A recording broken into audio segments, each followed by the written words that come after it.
Okay, I think I'll get started. So hello, Queens College alumni and friends. My name is Laura Abrams. I'm the Senior Director of Alumni Relations. Thank you again for joining our At Home with Queens College program. This presentation will be recorded and a copy will be available for viewing in a few weeks. We'd like to encourage you to keep your video camera on and use the chat feature to ask questions and share your memories and connections to Queens College. Today's talk is titled, What's in a Name? A virtual walking tour of named buildings on the Queens College campus. This program is part of Queens Name Explorer, an initiative by Queens Memory to uncover the stories behind the borough's named streets, schools, buildings, parks, and monuments. Queens Memory is a community archiving project sponsored jointly by Queens College and the Queens Public Library. The college recently celebrated its 85th anniversary with a community-wide event on October 12th. Historical exhibits are available at the Benjamin S. Rosenthal Library, and a video can also be viewed on YouTube. We will add the link in the chat. Today, our featured speaker, Lori Wallach, is the Queens Memory Outreach Coordinator with Rosenthal Library's Department of Special Collections and Archives. She received a master's in Library and Information Studies and a certificate in Archives and Preservation of Cultural Materials from Queens College in 2014. She's especially interested in the investigation of lost local history and in genealogical research, Let's all welcome Lori Wallach. Hi, everyone. Thanks, Laura, so much for that introduction. And thank you all for coming. It's great to see so many people here. It's wonderful. I know that quite a few of you, probably most of you, are alumni of Queens College. So my plan for today is to combine a little bit of nostalgia and also give you a look at what the campus looks like today. I imagine some of you live locally and have been on campus, and some of you maybe have not been here for a long time. So we'll try to do a little bit of both. I'm just going to share my screen here. Give me 1 minute. See my screen now. Does everything look okay? Great. Okay, so we'll get started. As Laura said, I'm Lori Wallach. I work for Queens Memory, the Queens Memory Project in the Department of Special Collections and Archives, right here in Rosenthal Library. And today we are going to do a little bit of a tour around mostly around the quad on campus. We won't have time to hit every building, but we will have some of the highlights and the people that they are named for. So before we begin the tour, I would like to just give a little bit of a very brief history lesson. Before there was Queens College, there was the New York Parental School. And I don't know, probably some of you have heard of that and some of you have not, but the college was opened in 1937. That's our 85th anniversary. But before that, beginning in 1909, was the New York Parental School. And here is a picture from 1929. The campus looks obviously very different, but you'll see that large building right in the front there is what most of us know as Jefferson Hall. So that actually came from the Parental School. The Parental School was a New York City public school that was a boarding school for, as they put it back then, troubled boys. It was just for boys. And it opened in 1909. It was where you know, a lot of troubled youth who didn't, you know, either got thrown out of the public schools or had various other problems were sent, and they lived here on campus. It was in operation from 1909 to 1934, when unfortunately there was an investigation and evidence was found of mistreatment of the students, poor quality of education. All sorts of scandals were going on, and it was shut down for good in 1934. The building that you see here in the background behind these boys, and I think this was Library Day on campus, I believe the Queens Public Library, who provided this photo, came and provided some books for the kids. This building is also Jefferson Hall, and you can see up here below where the owl still is today, it says Parental School. As we'll see in other pictures, it now says Queens College up there. So the parental schools closed in 1934 and the grounds were vacant. And when it was decided to establish Queens College got this land and all of the existing buildings. 4 of those Spanish-style magnificent buildings still remain on campus today, and those are Jefferson, Colwyn, Delaney, and Fries. And I think we may have a couple of smaller buildings also that remain from the early days. So here is the map of campus as it appeared in October 1937 when Queens College opened. And as you can see, there are really just a few buildings, Jefferson and some of the other older buildings around the quad, and a couple of smaller outbuildings here. Here's Casino Boulevard, and the campus ended at 150th Street.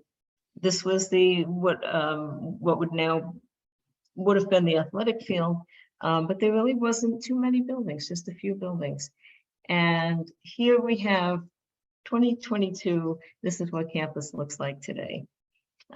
For reference, here's 150th Street. So everything above this line is brand new. And of course, we have many, many new buildings and other features that have been filled in since then. So I suspect that most of you know the campus at some point in between these two things, where in various stages of development. So, okay. We will start our walking tour here at Rosenthal Library, which was built in 1988. Today, it's certainly the largest building on campus. It's 325,000 square feet in 6 stories. It is the main library for the campus. We also have a music library that's housed in the music building. But the main library is Rosenthal. We also have the art library on the top floor. And in the lower levels, it houses the Graduate School of Library and Information Studies, where I got my degree, and many of us did. In talking to alumni, I often find that the question of where was your library is kind of a dividing line, because anyone who was at the college before 1988 will say, well, Paul Clapper Library, of course, that's the library. And anyone after that will think of Rosenthal as the library. So that's kind of a dividing line. But Paul Clapper Library, which we'll get to in a little while, was the main library until the early 80s, when the collection really was beginning to outstrip the room available. And it was determined that the college really needed a larger and more modern space for the library. So President Cohen, Saul Cohen, who probably some of you remember, he was president from 1978 to 1985. He was quite instrumental in getting funding for a lot of building projects on campus, including the library, including the music school, and several other buildings. When he was trying to get funding for the library, he went to Queensborough president, who was at the time Donald Maness. And the condition that President Maness predicated was that the library be named for Congressman Benjamin Rosenthal. And that was a very welcome suggestion. We have an interview with Dr. Cohen in our archives where he's talking about this process, and he was very happy about that. Benjamin Rosenthal was the congressman for the Flushing area and all of Northeast Queens for more than 20 years in the 60s and 70s to the early 80s. He was a Democrat, liberal, very early opponent of the Vietnam War, and advocated for consumer protection and a good many sort of traditionally Democratic causes, I guess. And so Dr. Cohen readily agreed to name the library after him, and in so doing, got the funding to build this building. One of the other stipulations that Dr. Cohen imposed when they were drawing up the architectural drafts for the library is he wanted a glass wall on the side of the library that faced west. So the views of the New York City skyline would be unfettered, especially from the higher floors. The library's up on a hill, and you really have a very clear view of a good part of Queens and the city in the distance. So he felt that if this beautiful view were apparent from the reading room, that a lot of students would be drawn in to use the library, if only to look at the view, but then they would be stay and do their work while they were there. So certainly this is a view that many of us have seen, and I tried to capture it at nighttime. This was from a couple of years ago. It's a beautiful view, day or night, and this was the view from the third floor. Another very important part of Rosenthal Library is the iconic clock tower that can be seen and heard all over campus. This was built in 1988 with the library. It was dedicated to Cheney, Goodman, and Schwerner, and we'll get to them in a minute, in 1989. And by 1990, it was furnished with a real bell carillon. You can see one of the bells in this picture just to the left of the clock face. Most modern clock towers and bell towers that are built, even steeples, are furnished with electronic chimes and electronic bell system, because real cast iron bells are very expensive. They have to be custom cast for the tower.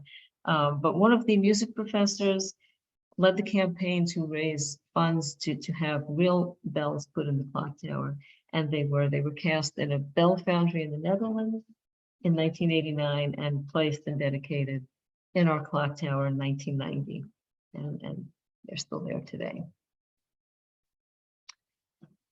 So who were Cheney, Goodman, and Schwerner? I'm sure that a lot of you who may have been students that were working at the college in the 60s remember this story very well.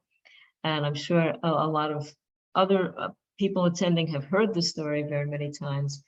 But for those of you who haven't, from left to right on this FBI poster, Andrew Goodman was a Queens College student in 1964. James Cheney was a corps worker from Mississippi, a Congress of Racial Equality worker. And Michael Schwerner was a corps worker from New York. His brother, Steve Schwerner, was the director of counseling at Queens College at the time. In 1964, in what was known as Freedom Summer, the three of them went down to Mississippi together to work on the Mississippi Freedom Project, establishing freedom schools, and helping to register Black voters in Mississippi. Tragically, they were only on the job, I believe it was 3 days before they disappeared. They were abducted, and for a while, this was considered a missing persons case, as you can see from the FBI poster here. Unfortunately, their bodies were found several weeks later. The three of them were killed very quickly by the local KKK chapter. Actually, this was really quite a travesty of justice, because there were 18 people ultimately charged in the killing. Only 4 of them were convicted at the time of very minor charges. And it took until, I believe it was 2004, that one of the defendants was retried and ultimately held responsible for their deaths. So that is a very tragic chapter in Queens College history, and we have a lot of information in our archives about this period of history. We have a lot of oral histories with people who were involved in this, and a lot of people who remember it. But a very important incident, and that's why our clock tower is named for these 3 brave young women. So leaving Rosenthal Library and walking to our next stop on the quad, we have Powdermaker Hall. Another one of the larger buildings on campus. This was opened in 1962. Many of you probably know it as the Social Science Building, or the Academic One Building, as it was called in its earlier years. In 1977, it was renamed Powdermaker in honor of Dr. Hortense Powdermaker, who has taught at the school from the very beginning. She was one of the original faculty members. She was an esteemed and very early female anthropologist, and she established the anthropology and the sociology departments at the school. She was at the school from 1937 until 1968, passed away a couple of years later. She's considered a pioneer among women doing anthropology fieldwork. Her papers are also found in the special collections and archives. She donated a lot of her field notes for the various books that she wrote. And the building was named for her, and it is to this day the home of the anthropology department at the school. Just to the side and a little bit behind Powdermaker Hall is this dome that is now known as the Persia Campbell Dome. It was built, as you can see in this picture, in 1962 at the same time as the building. It was considered a special architectural feature, and I don't know, it was certainly, I think, very innovative for its time, and it's very, very unique. It's the only structure on campus that looks like that. That's what it looks like today here. And it was named, I'm not sure actually if it had a name at the time, but in 1977, it was renamed for Dr. Persia Campbell. And again, some of you may have had her as a professor as well. She was a very early member of the economics faculty. She joined just several years into the college's history in 1940. She became chair of the department 20 years later in 1960. And she also was a pioneer for women in her field. She was a very highly regarded economist. She was an advisor to FDR, to JFK, to President Johnson.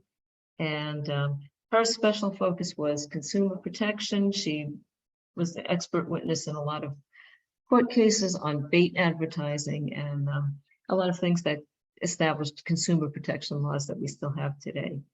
So she was a very important member of the economics faculty.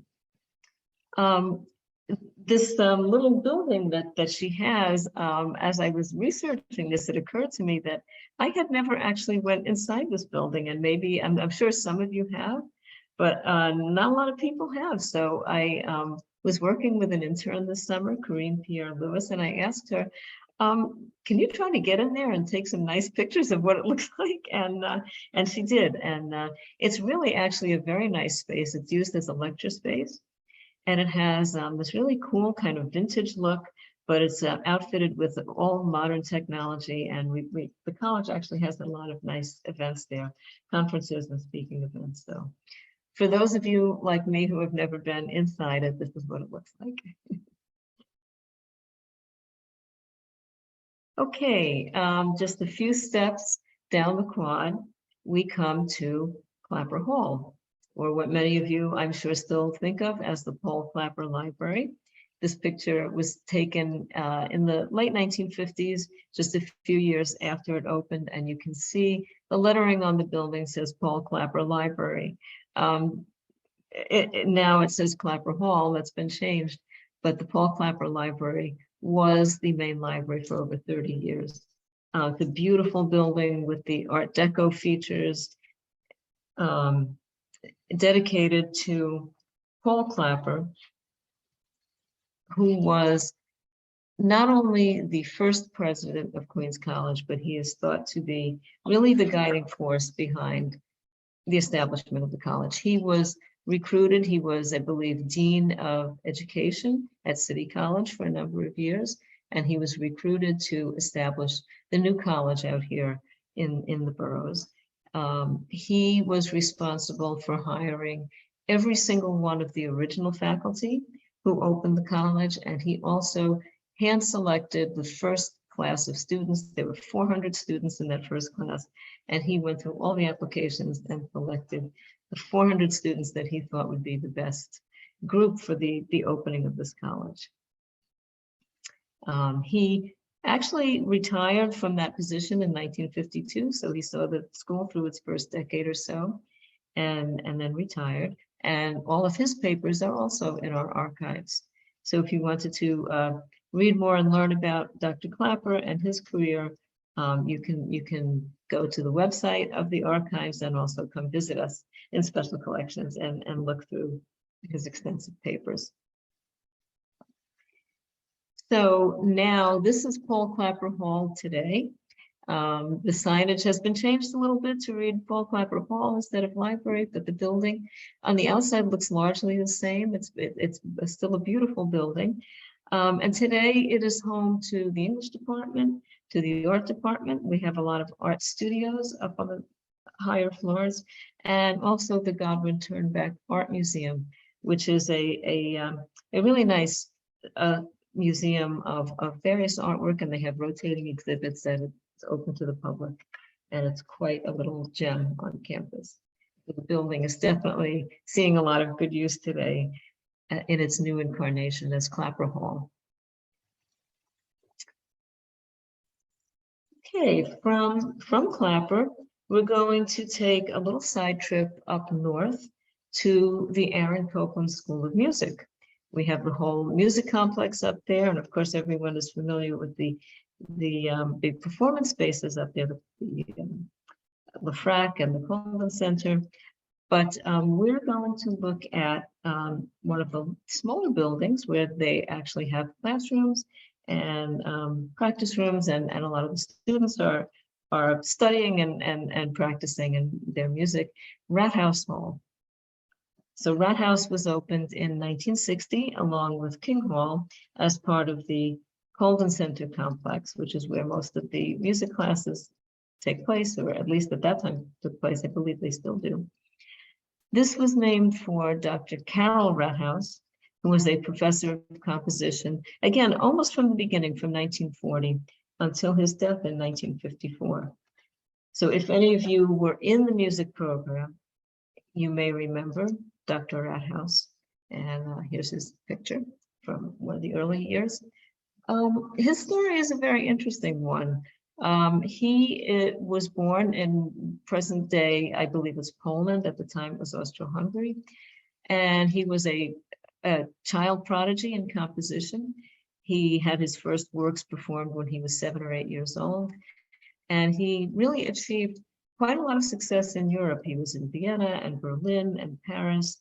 He wrote a number of orchestral works, operas, chamber music, and was enjoying a very successful career up until the 1930s. And like very many Jewish composers and musicians, you know, things started definitely taking a very dark turn. And fortunately, he was among the group of people who were able to leave Europe just ahead of World War II, the outbreak of World War II. He got out in 1938 and came to New York. Unfortunately, he left a lot of his compositions behind in Europe, and many of them have been lost. But on coming here and finding his position at Queens College by 1940, he reestablished himself and began writing, and he wrote a great many works and even got into writing film scores. He was one of the early composers who wrote film scores for Hollywood. And we have a lot of his manuscripts, and his papers and music manuscripts are in our collection today. He left them all to Queens College. So this is actually just one page of very many manuscripts that we have. I selected this one, Song of the Autumn. It's a duet for clarinet and piano that he actually brought with him. He wrote in Europe in 1927. And I myself, I play the clarinet. I have not played this piece, but I'm very intrigued. A lot of the student groups on campus do play his music, and all his manuscripts are here and can be looked at in either Rosenthal or in the music library itself.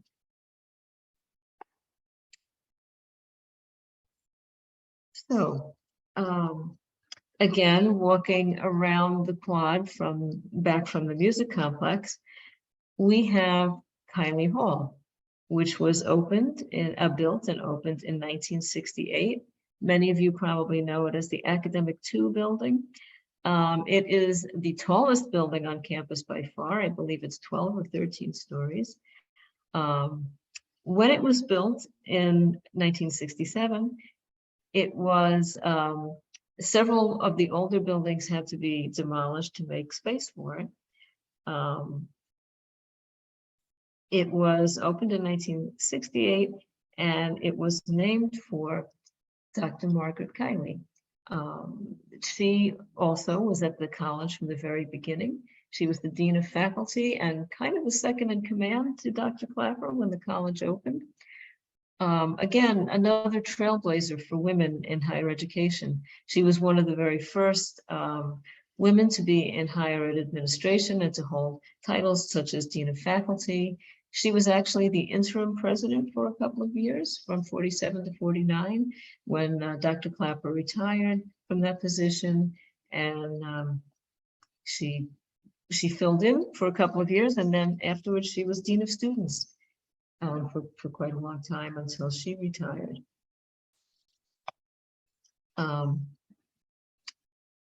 The building, and I'm sorry, the building was renamed for her to honor her achievements and all that she contributed to Queens College. So I mentioned that some of the older buildings had been demolished to make room for Dr. Kiley's building. One of the buildings that was demolished was one of the older buildings that had come to us from the parental school, and it was known as Walt Whitman Hall. Walt Whitman Hall was the home of the English department from the beginning of the college, 1937, until it was knocked down in 1967, much to the dismay of the English department. The connection with Walt Whitman, and we'll get back to this rock in his garden in just a minute, but the connection between the college and Walt Whitman was that in 1839, nearly 100 years before Queens College, Walt taught at the Jamaica Academy, which was preceded even the parental school. It was a one-room schoolhouse that was on the site of what is now the Student Union on campus. He taught there briefly. He was an itinerant teacher. He taught in a lot of different places, but he definitely did teach there. So there is that connection to the college, and that is why we had the Walt Whitman Hall named after him. The English department was located there, and so when that building was demolished, the English department wanted to honor Walt Whitman in another way, and as I showed here, there is now a small garden with this boulder and a plaque dedicated to Walt Whitman right outside the Student Union. This was dedicated in 2005, which was the 150th anniversary of Leaves of Grass, Whitman's most famous publication. And as many people have pointed out, Whitman is really kind of a very apt figure for the college, because he was a very early advocate of diversity and inclusiveness, and certainly his poetry encountered its share of controversy in its time. He was not content with the status quo and kind of always pushing the boundaries and always advocating for greater inclusiveness and a greater vision of what the United States was and could be, made up of very many people. And I think that resonates very well with our college's mission and with the makeup of Queens as a borough in general. So he continues to be honored on our campus. Coming around from the Student Union, coming to the other side of the quad, we have another one of the older Spanish style buildings. Many of you probably know this as the D building. In 1993, it was renamed to honor Dr. Lloyd Delaney. And Dr. Delaney was one of the very early directors of Queen's SEEK program, the Search for Education, Elevation, and Knowledge program. That SEEK program is still housed in Delaney Hall, as is the Africana Studies program and the institute known as CERU, C-E-R-R-U, the Center for Ethnic, Racial, and Religious Understanding. Many of you probably know there were a lot of protests that took place on campus in the 1960s, in the late 1960s, and particularly in 1969. And one of those protests were related to the SEEK program, where students in the SEEK program, who were largely African American and Puerto Rican, were protesting the fact that the program was largely run and taught by white faculty, and also that there were very many restrictions on the content of the program and when they were able to take credit classes. And they had been advocating for more autonomy over the curriculum and a greater representation of faculty of color in the program. And that culminated in several days of really intense protests on campus, where the campus was shut down for 2 days. We have a lot of documentation in our archives of these protests, oral histories of people who participated in them, a lot of materials, flyers, photographs of this taking place. And it was a very dramatic time in our history, at the same time that there were also a lot of other protests about Vietnam and other things going on. So in terms of the SEEK protests, the outcome was that the director of the program at the time stepped down. Dr. Delaney was named the interim director until a permanent director was hired. And then Dr. Delaney became the director of counseling of the SEEK program. Tragically, he died of a heart attack only a couple of months into that position. So he was not with the program for that long, but he helped guide it through a very, very difficult and important part of its history.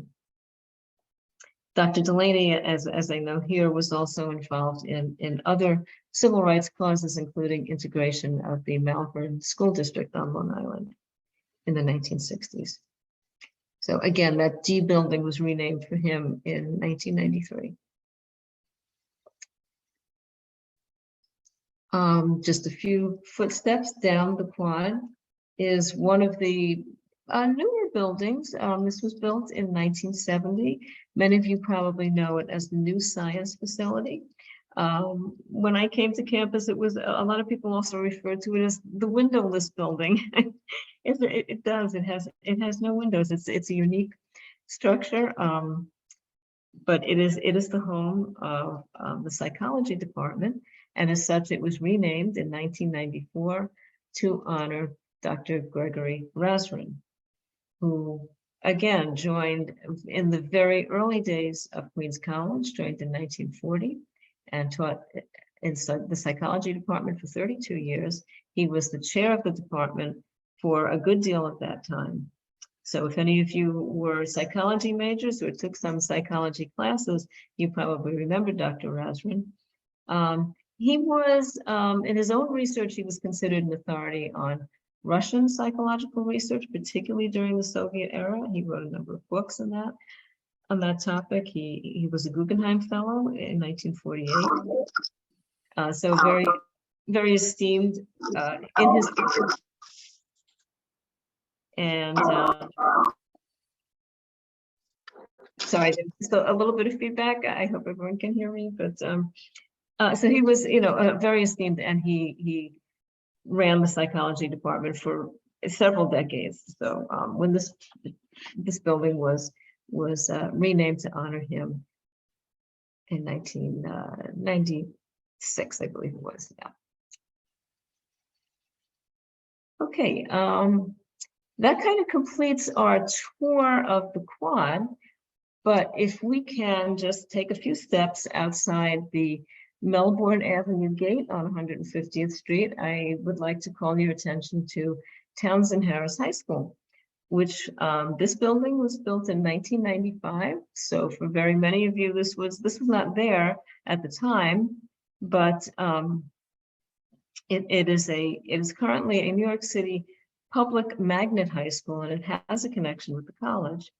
And there's a very interesting history behind this high school. The original Townsend Harris High School was called Townsend Harris Hall Prep School. It was in Manhattan. It grew out of City College, which of course is part of CUNY. City College was actually founded by Townsend Harris. Townsend Harris was known primarily as a diplomat. He was a diplomat who helped establish early treaties with Japan. and that's what he's known for. But in the earlier part of his career, he was the president of the New York City Board of Education and instrumental in founding City College. This prep school that bore his name was connected with City College. It was considered a very exclusive, it was public, but considered a very academically exclusive prep school. And it was open from 1904 to 1942. It closed down in 1942 when Fiorello LaGuardia was mayor under budget constraints. But a lot of the alumni of that school were very upset about that and campaigned for decades to have the school reopened, reestablished, and finally in the early 1980s they succeeded in reestablishing the school in Queens with the support again of Queens College president Saul Cohen, who kind of took up the cause. He wanted Queens College to be associated with the school, and so he threw his support behind it. It was opened in 1984 in a series of temporary buildings while this building was being built. It was custom built for the high school. It's a beautiful building to this day. And this building opened in 1995. And the Townsend Harris students do have some connections with the college. I know that they use our athletic facilities, and there are a lot of connections between the two schools. So, as I mentioned, there are a number of other buildings on campus, but I believe that that's kind of all we have time to talk about in detail today. I know many of you probably have questions that I'd like to get to. I just wanted to mention a few things. When I was putting together the research and the photos for this project, we had a summer intern. She was a CUNY community outreach summer intern, Corinne Pierre-Lewis, who helped me assemble and take a lot of these photos.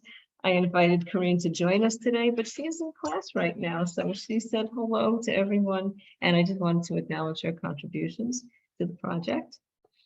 I would like to encourage those of you who are local, who live in the Queens area, to come and see our exhibit under construction, 85 years of building futures at Queens College. So this is to honor again the 85th anniversary. We have a great many more photos and artifacts and history about lots of the different buildings and the different stages of building on campus. This exhibit will be in the rotunda of Rosenthal Library until the end of the semester. And also there's a part of the exhibit that is in the music library in the Frack building up on the in the music complex. So if you're local, please come and visit. For everyone else, whether you're local or not, I'd also like to encourage you to visit the Queens Name Explorer. That's the URL. I think we can put that up in the chat. That is the Queens Memory project that Laura referred to at the beginning.